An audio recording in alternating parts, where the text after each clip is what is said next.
Mal Pelayanan Publik atau MPP Palembang menyediakan 373 jenis layanan dari 30 instansi, Pemkot Palembang, Pemprov Sumatera Selatan, Kementerian Lembaga, BUMN, dan BUMD. Layanan di mal ini antara lain perizinan, administrasi kependudukan, perpajakan, dan keimigrasian. Hal itu mempermudah masyarakat mengakses layanan pemerintah dalam satu lokasi, meski masih ditemukan instansi yang mengharuskan untuk ke kantor induk untuk layanan akhir. MPP Kota Palembang dapat dijadikan model untuk dicontoh pemerintah daerah lain karena terintegrasi dan modern. Ketika ada 373 pelayanan, negara ini cukup baik sekali dan cukup besar.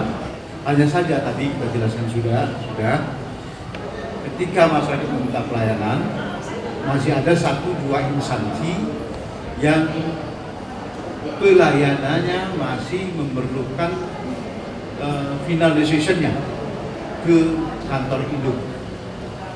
Semestinya kita tidak boleh membuat masyarakat yang minta dilayani untuk kembali kantor induk dan balik lagi ke sini. Itu yang tidak boleh terjadi. Tapi konsultasi itu dapat dilakukan dengan cara virtual. MPP Palembang menggunakan gedung X Media Center Asian Games 2018 di lahan seluas 2 hektar dengan luas gedung 12.000 meter persegi.